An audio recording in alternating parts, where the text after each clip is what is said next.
with full attention, the individual cannot attain the goal merely by his own endeavor.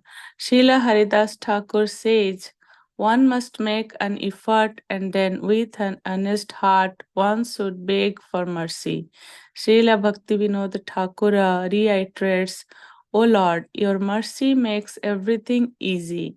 Therefore, I approach you and with heartfelt words I beg for your mercy. To take shelter of Krishna in this way is to surrender. The chanter has done what he can, then he begs. The living name will take over and deliver the result. Keeping trying again and again. The archery analogy falls short at the end because the archer eventually runs out of arrows, whereas the chanter's quiver never empties. Again and again, turn your full attention to Krishna. Each mantra offers you a new opportunity to give your best.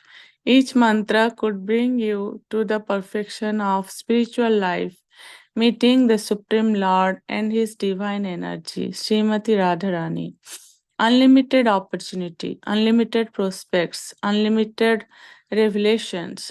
As you chant patiently, the holy name will reveal His ultimate mystery and secret, that the names are absolutely identical with the divine couple, Radha and Krishna. I can never forget how Srila Prabhupada revealed this secret to us once in Sridham Mayapur.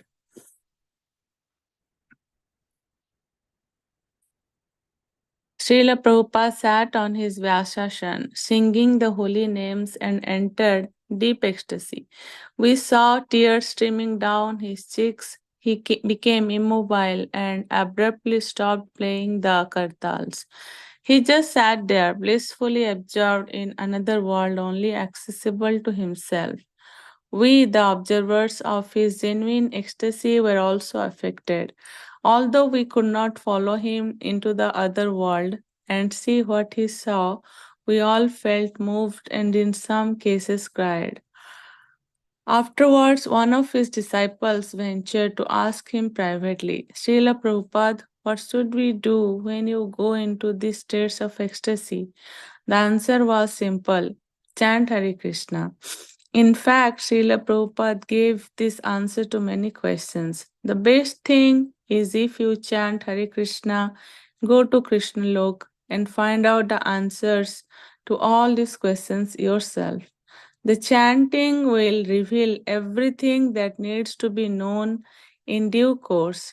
It will grant the faithful chanter the mature fruit of chanting, love. The Lord and everything about Him can only be known and experienced by love. The beggar who found a priceless jewel.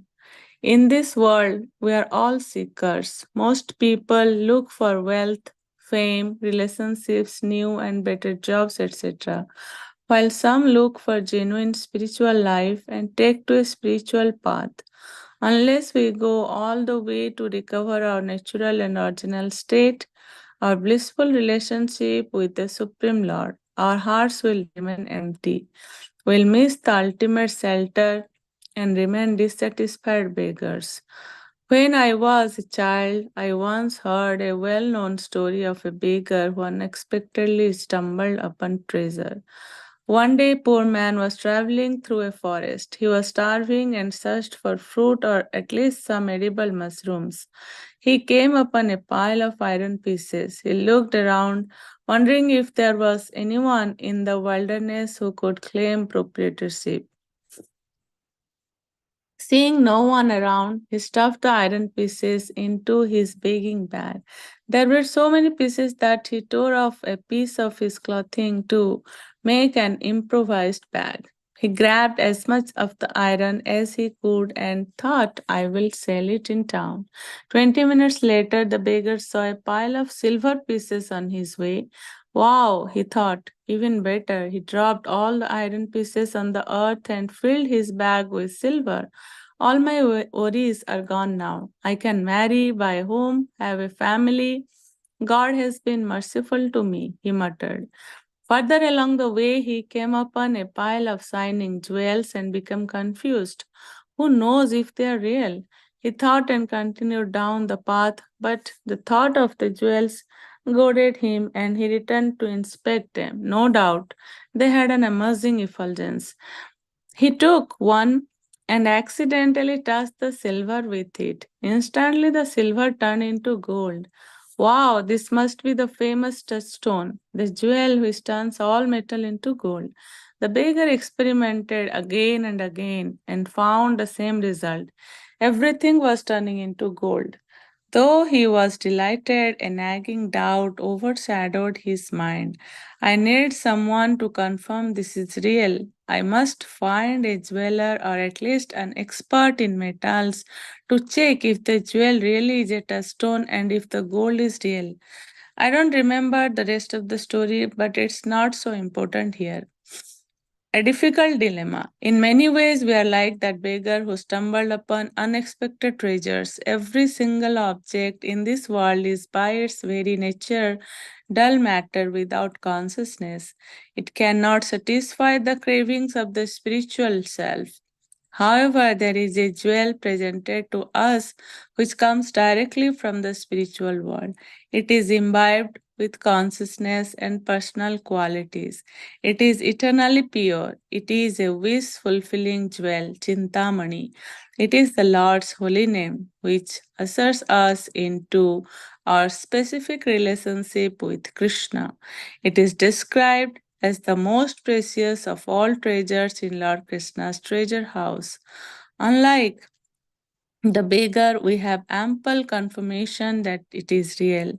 Srila Prabhupada, an absolutely credible source, says so. A tradition with scriptures and the experiences of countless saints give testimony. Even Lord Krishna himself gives his reassurance that he personally comes to the place where his devotees chant his holy name. We can trust these reliable sources, give up any reservation, and take full shelter in Krishna's most merciful form, the holy name. Krishna encourages the conditioned soul in the Bhagavad Gita.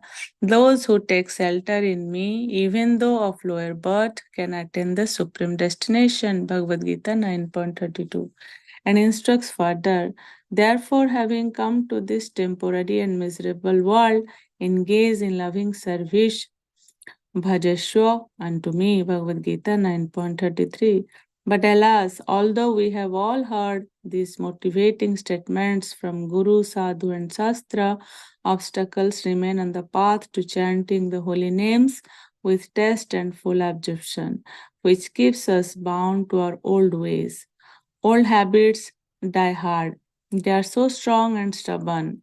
They guide our actions, perceptions, thoughts, and most certainly our spiritual practices, including our chanting. What makes them so confounding is that often we are not properly aware of them. We can't grab at them. They exert their influence invisibly, although other people can recognize them much before we do. If we don't recognize our unfavorable habits and consciously work at changing them, we are no freer than a prisoner who ventures out of his cell at certain times of the day, but is always forced to return again. Can such a person be taken seriously when he declares himself a free person? Oh, what we have learned that there is no, the holy name of the Lord is the most merciful form of the Lord. We know that there is no difference between Krishna and Krishna's holy names. And we see the beggar story, like the beggar is was so like he was not satisfied at one thing, was getting first like iron pieces, then he saw silver, then he saw like some precious jewels. So like similarly, we in the material world, we are never satisfied. Why we are never satisfied? Because we don't, that one light, we have not that one switch which will remove all the darkness. We forget to turn that one particular switch. Nectar of Devotion says, like that one particular switch, we have to turn it on.